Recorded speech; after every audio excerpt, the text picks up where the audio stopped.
l'humanité s'apprête vraiment à vivre un choc, mais un choc colossal à tous les niveaux parce que elle s'est tellement coupée en fait du reste de la vérité en fait. Elle s'est coupée de ses racines, elle s'est coupée de ses frères et sœurs interdimensionnels, elle s'est coupée de ses frères et sœurs galactiques. Et là, quand vous commencez en fait à revivre cette éternité, à vivre cette vérité de qui vous êtes, eh bien là, vous avez champ libre en fait pour toutes les rencontres. Et ça, c'est vraiment magnifique. Il y a quelque temps, ça doit remonter à quelques mois, eh bien, j'ai rencontré en fait quelques anciens et des étoiles, 2 étoiles de Marie. Et j'étais a priori à bord de leur vaisseau. Mais sur le coup, on ne s'en rend pas vraiment compte. Mais en fait, c'est, comment dire, il n'y a pas de différence. Il n'y a aucune différence de ce que vous êtes et de ce que vous rencontrez. Vous voyez ce que je veux dire? J'ai vu en fait Oma, le commandeur des anciens. Il avait en fait son apparence telle qu'il le décrit effectivement. Il a gardé en fait son aspect âgé avec une barbe. Je l'ai vu avec une grande barbe, une très longue barbe. C'était marrant. Et avec une espèce de robe. C'est une espèce de robe, mais effectivement avec un corps diaphane. Vraiment. Et puis je suis en fait tombée, yeux dans les yeux, avec Mahananda Mohi. En tout cas, celle qui s'appelait comme ça sur Terre, Mahananda Mohi. Mais d'une beauté. J'ai été, comment dire, c'est comme si en fait on se reconnaissait de tout temps. Il y a eu en fait quelque chose de naturel. Vous voyez ce que je veux dire? Et je mets en fait, vous partage cette photographie parce que j'ai trouvé ça sur internet en regardant une de ses vidéos, puisque je ne connaissais pas en fait véritablement sa vie sur Terre. Hein, comme tous les anciens, généralement, je ne connais pas forcément la vie de chacun. J'en ai entendu parler, mais sans connaître véritablement le travail qu'ils avaient fait sur Terre. Et là, j'ai vu une photo et je me suis dit, oui, c'est ça que j'ai vu, c'est ça. Elle a gardé en fait son apparence jeune. Hein, voilà, donc il y a effectivement cette capacité en être-té comment dire, à vivre cette éternelle jeunesse à tous les niveaux, même sur le plan, on va dire, physique. Mais c'est pas tout à fait le terme en fait exact, parce qu'en être-té, il y a une forme, mais ça ne peut pas être comparé en fait avec la structure physique de troisième dimension que nous avons. C'est pas pareil. Mais voilà, c'est ce que je voulais vous partager. Et c'est ce feu doux que vous rencontrez, que vous êtes déjà, et que, eh bien naturellement, il y a communion. Et bien sûr, il n'y a pas de mots. Il n'y a besoin de rien. Et c'est ce que je vous dis en fait depuis le début de mon intervention à vos côtés. Je vous dis simplement qu'il n'y a rien. On n'a pas besoin de paroles. Et vous allez sentir, en fait, de plus en plus, d'ailleurs, dans vos contacts de tous les jours, vous allez voir que vous n'avez plus envie de parler. Même ceux que vous aimez, même vos proches, ben, il n'y a plus ce besoin, en fait, de communiquer avec la parole. Parce que, ben voilà, l'être-té, en fait, est en train de prendre toute la place dans notre vie. Ça y est. Et c'est plus facile, effectivement, la communication télépathique à un certain niveau. Même si on est, je pense que c'est les mots qui sont justes, en réapprentissage de ce corps d'être-té total. C'est complètement évident, mais il y a déjà des choses que les frères et sœurs, en fait, humains ressentent de plus en plus. Il y a beaucoup de témoignages par rapport à ça. C'est qu'il y a des habitudes pour lesquelles nous n'adhérons plus. C'est une certitude. Mais voilà, il n'y a pas ces histoires d'embrassade, de prendre dans les bras, de ceci, de cela. Ben, vous allez voir en fait que tout ça appartient en fait encore aux habitudes de troisième dimension, mais ça n'a absolument pas du tout en fait lieu d'être au-delà. En cinquième dimension, c'est plus ça. Il n'y a pas besoin de caresser, il n'y a pas besoin de toucher, il y a juste en fait cette communion qui est là, et puis comment dire, le respect naturel en fait. C'est pas comme une distance, il n'y a pas de distance justement, mais c'est pas comment dire comparable, je dirais, à cette dimension-là, même si c'est proche, puisque la troisième dimension et la cinquième dimension il n'y a pas grand-chose de différence en fait, à part effectivement ce corps, cette structure que nous avons, mais et qui n'est pas solide, on va dire, voilà, hein, elle est silicée, beaucoup plus légère, mais il n'y a pas du tout, comment dire, il n'y a plus les émotions, voilà. Et comme il n'y a plus les émotions, ben, il n'y a plus besoin de parler. Il n'y a plus besoin d'exprimer tout cela en fait. Voilà, il y a cette espèce de contentement, de ravissement qui est permanent. Voilà. Donc, quand Mahananda Mohi nous parle effectivement de ce feu vibral et igné qui nous conduit à l'extase perpétuelle, c'est le cas. C'est ça, en fait, en permanence. Et je trouve que c'est formidable qu'il y ait eu des êtres, en fait, sur Terre, qui soient venus incarner cela, en fait, manifester cela. Hein, pendant toute leur vie, rendez-vous compte. Hein, et c'est ça qui est sublime. C'est vraiment sublime. Et quand vous rencontrez ces sœurs-là, j'ai aussi eu l'occasion donc de rencontrer aussi, il me semble que c'était Thérèse de Lisieux. Il me semble. Hein, parce que, pareil, il y a en fait des, comment dire, des, pas attractions vibratoires, mais plutôt des affinités en fait vibratoires avec certaines étoiles, comme avec Marie aussi, que j'ai pu rencontrer à maintes reprises. Mais voilà, ça fait en fait que tout ça, en fait, et vous, tout ça est en nous, c'est ce que je veux dire, mais c'est normal qu'on ait aussi, je veux dire, des affinités vibratoires avec certains plus que d'autres. Voilà, c'est comme ça. Et je dirais que c'est déjà exactement ce qui se passe ici en troisième dimension avec vos frères et sœurs terrestres. C'est pas que vous rejetez les uns ou les autres, c'est qu'il y a des affinités vibratoires plus avec certains que d'autres. Voilà, il n'y a rien à dire par rapport à ça. Et donc, avec Mahananda Mohi, ça a été,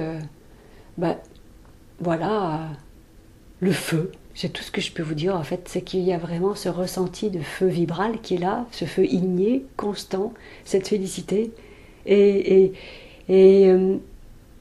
je peux témoigner aujourd'hui que en fait, par rapport à ce qui est vécu, bien sûr, c'est beau, mais en fait, eh bien, sur Terre, aujourd'hui, je ne peux pas dire que je vis une différence. C'est la même chose. C'est exactement la même chose. Le feu que je vis sur Terre, c'est le même que celui que j'ai vécu à bord du vaisseau. Voilà, donc c'est là, nous sommes là, entiers.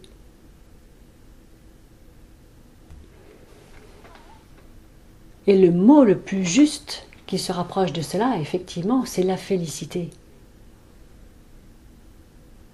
C'est complètement clair et complètement évident, c'est la félicité.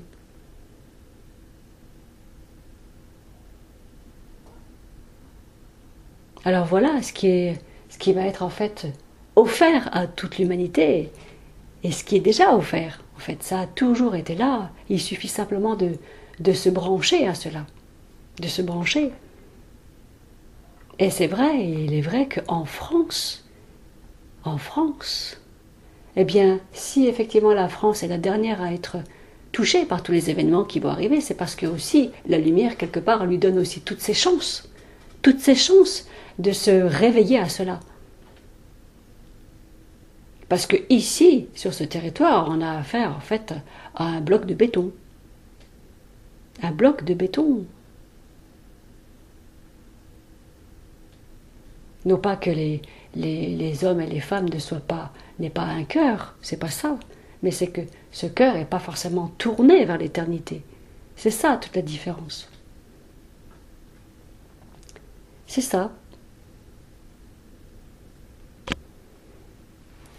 Mais rassurez-vous, en fait, les étoiles, les anciens, en tout cas celui que j'ai approché directement quand je suis arrivée, je suis tombée devant Oma, et juste derrière lui se tenait en fait Mahananda-Mohi. Et puis un petit peu sur le côté, alors, en fonction de la vision que nous avons, c'est pas évident, parce qu'il n'y a pas cette notion d'espace comme nous pouvons voir en fait ici en troisième dimension. Mais voilà, il y en avait 2, 3, etc. Voilà, mais ils sont en fait tous tout aussi charmants les uns que les autres en vérité. Hein. Et puis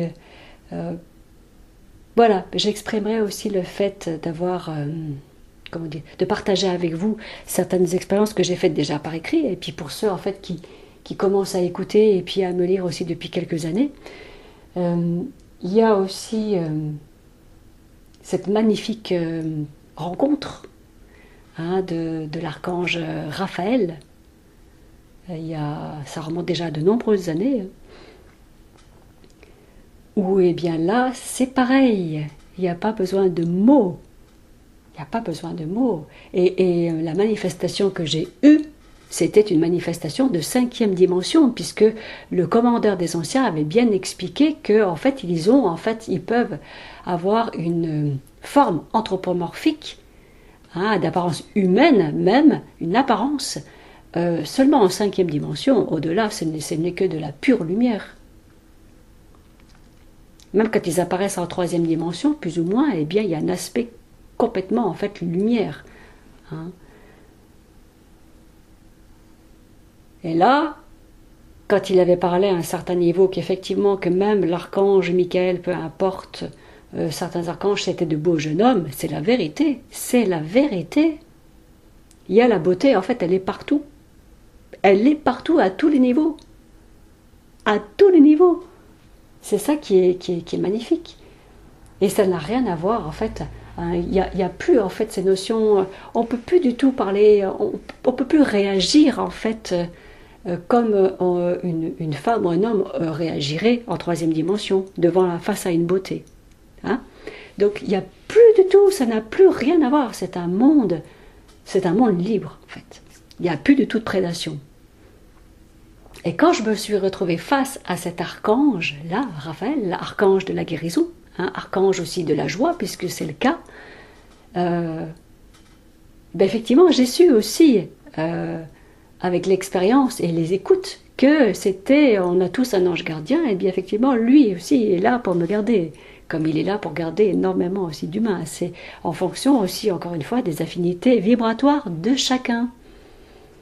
On n'a pas des anges gardiens non plus par hasard. Il y a aussi des affinités vibratoires qui fait que vous êtes entouré de telle ou telle entité. Hein? Voilà. Donc il n'y a pas besoin de mots, ce n'était qu'une communion et spontanée. Et à cette époque-là, donc qui remonte peut-être dans les années 2007, 2008, certainement, j'avais même pas encore accès à tous ces textes, à toutes ces choses-là, à toutes ces révélations. Ça a été en fait une rencontre spontanée juste après une soirée en fait dans la famille et entre amis, mais où effectivement il n'y avait que la joie, et de manière complètement, on va dire, inconditionnelle. C'était une joie à la fois mêlée avec la félicité. Je sais pas si vous voyez ce que je veux dire par là. Il y a des moments où on est dans une espèce on se sent comme pris dans une ivresse. Vous voyez ce que je veux dire? Cette ivresse. Et c'est d'une douceur, en fait, perpétuelle. Alors après, certains parlent d'extase ou d'intase. Oui, en fait, c'est ça. Si on prend certains mots, par exemple, de l'étoile de Mahanandamohi, elle parle d'intase. Et c'est exactement ça. Et à ce moment-là, pouf, pendant la nuit, voyage et présentation, effectivement, le face-à-face avec l'ange. Mais bien sûr, quand je suis revenue le lendemain matin dans mon quotidien, ben, j'avais zappé, parce que le quotidien aussi, il est ici, il vous prend en fait, il vous prend toute la journée. Hein. Donc vous revenez avec, comment dire, non pas changer, parce que ça fait partie de votre état. Vous voyez ce que je veux dire? La joie fait partie de ce que nous sommes. Mais c'était plus de la reconnaissance. Voilà, le fait de voir que partout, on pouvait voir des frères et des sœurs, des anges, des archanges, eh bien, dans cet état de félicité permanente, dans cet état de complétude, de plénitude permanente. Voilà. Donc j'ai ramené tout ça, en fait, depuis 2005 environ, depuis ces rencontres spontanées, je ramène ça ici, en troisième dimension, et témoigne de tout cela depuis, effectivement, de nombreuses années maintenant.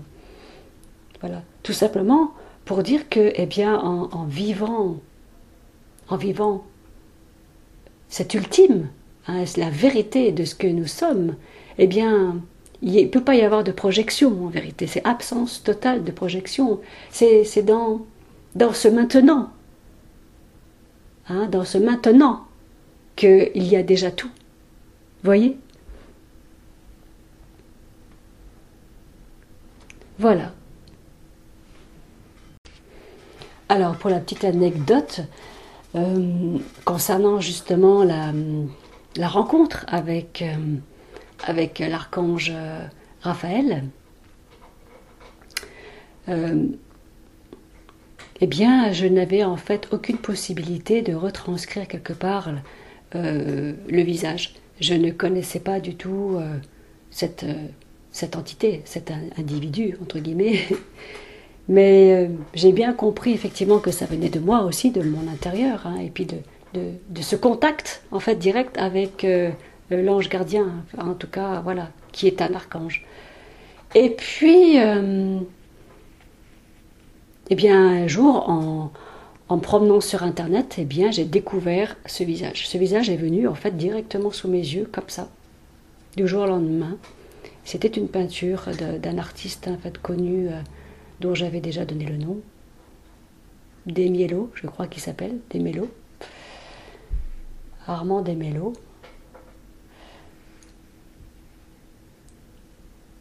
Et sur cette peinture, donc j'ai en fait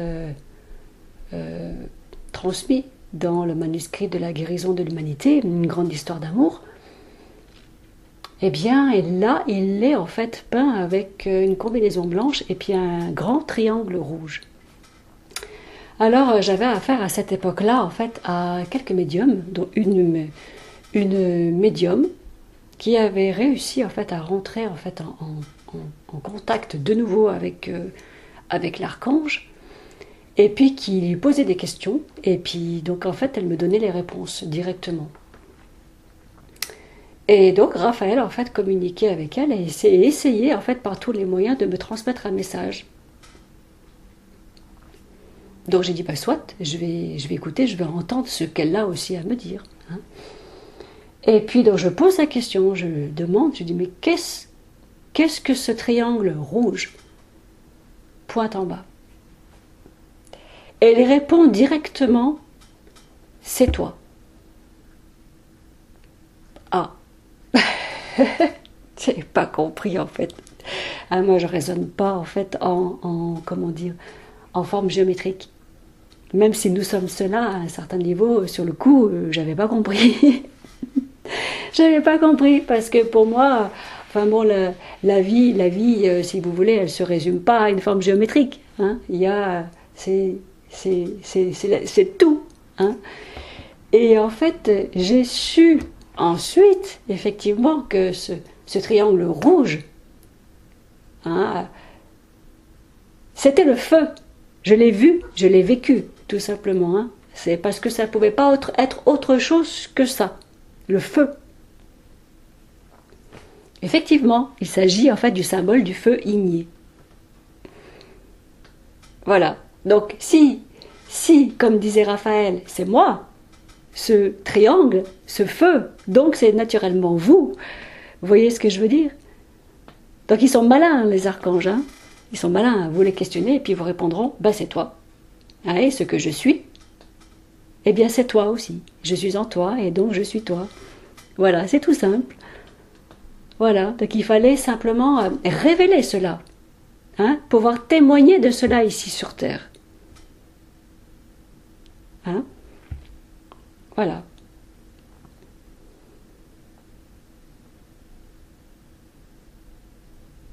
Donc ne vous limitez pas aux formes géométriques, hein, puisque c'est en vous aussi. Hein.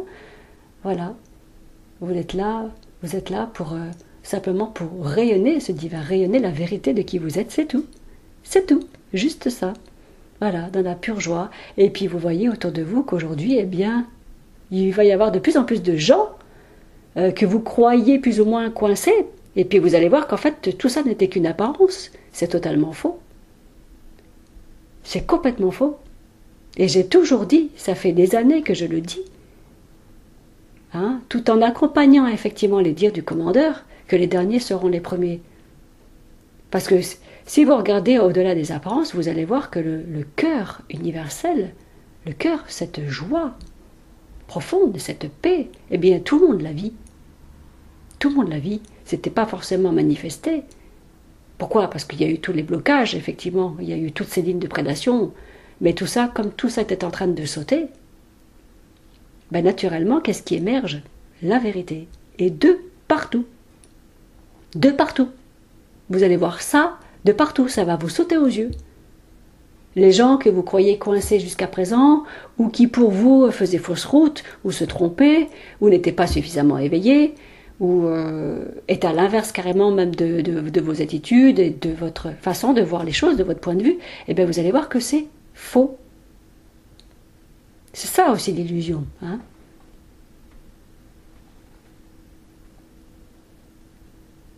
Donc quand Orionis, de son vivant, en fait Peter de Neuve, avait toujours dit, et ça je sais pour l'avoir vu et lu aussi, puisque je me suis aussi intéressée à son travail sur Terre, essentiellement avec effectivement Peter de Neuve, et où j'ai trouvé énormément de similitudes avec lui, énormément d'affinités vibratoires avec lui. Et je me souviens quand il disait effectivement que vous avez tout intérêt à rester cordial, tout le temps, en permanence. Quel que soit l'individu que vous rencontrez, il y a un minimum, hein, c'est d'être cordial. Parce que justement, le fait d'être tranquille, simple avec un inconnu, hein, vous permet justement de garder cette neutralité. Parce que vous ne savez pas en fait ce que cet individu a besoin d'expérimenter, hein, pour revenir à lui-même, pour revenir à la vérité de qui il est. Personne ne sait. L'intelligence de la lumière, elle est partout, elle est en chacun. À partir du moment où vous posez un jugement sur quelqu'un, vous allez en fait l'enfermer dans vos jugements. Vous voyez ce que je veux dire? Voilà, donc c'est extrêmement important dès le départ de rester dans cette neutralité et de ne surtout pas condamner qui que ce soit. Et d'ailleurs, ça a été un des grands messages que j'ai donné dans les années 2010, hein, qui a fait plus ou moins le tour de la planète pour vous expliquer ça. Il y a une neutralité, nous sommes responsables ici. Responsables. Hein? Vous voyez un archange en fait se mettre en colère, ou un archange en fait condamner un frère ou une sœur parce qu'il fait ceci, il dit cela. Non, non, c'est pas possible. Dans les mondes libres, ça n'existe pas, c'est impossible, voyez. Donc depuis le début, je vous dis attention, attention à vos pensées, attention à ce que vous allez projeter sur l'autre. Restez neutre, restez même dans cette petite cordialité, effacez-vous en fait.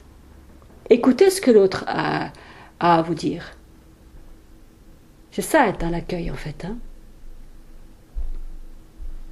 Même s'il vit des choses totalement, diamétralement opposées à vous, c'est pas grave. C'est pas grave, c'est pas important. C'est pas important. Il a voulu partager, il ou elle a voulu partager ce petit moment avec vous, eh ben soit, c'est comme ça. Laissez faire. Mais ne vous mêlez surtout pas de son chemin, de ce qu'il a à faire, de ses convictions, etc. Hein? Voilà. Ils n'ont pas besoin de ça, ces frères. Hein? Et puis ils n'ont surtout pas besoin que vous leur fassiez la morale. Mais absolument pas. Ils sont juste là pour partager les petits moments. C'est un peu comme vos enfants. Vous savez, les enfants, à tous les niveaux, ils ont des rêves. Il y a plein d'adultes encore qui rêvent. Les enfants aussi. Parce qu'ils ont été un petit peu, ils sont nés un petit peu à l'image des parents, de cette humanité. Hein? Donc malheureusement, ils arrivent, ils sont enfermés. À un certain niveau. Hein? Le fait de rêver, de projeter sur le futur, c'est un rêve. C'est pas le présent, c'est pas maintenant. Hein, c'est faux.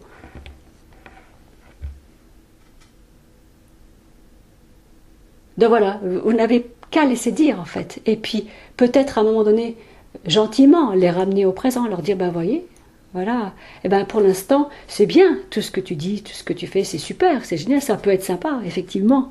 Mais vois-tu, mon fils, ma fille, mon ami, mon aimé, eh bien, je savoure l'instant. Je savoure l'instant parce que, eh bien, regardez, il n'y a que ça en fait. Et on est là tous ensemble. C'est merveilleux. C'est un ravissement, c'est tout. Voilà, juste ça. Voilà. Et la lumière suit, la lumière fait le reste. Hein, voilà. Mais il n'y a pas du tout à contraindre qui que ce soit ou quoi que ce soit. Hein, il n'y a pas du tout à contredire aussi les vôtres. Surtout pas. Ça ne sert à rien du tout. Parce qu'en fait, tout ce qu'ils avaient en fait emmagasiné, ils vont voir d'eux-mêmes en fait, en expérimentant exactement comme vous l'avez fait à leur âge. Ils vont voir d'eux-mêmes que ça va s'effacer. Tout seul. Ils vont le vivre tranquillement. Donc il n'y a pas du tout de moralité en fait hein, à leur faire. Il n'y a pas du tout de morale à leur donner. Et, hein, tout ça disparaît en fait dans votre propre transparence.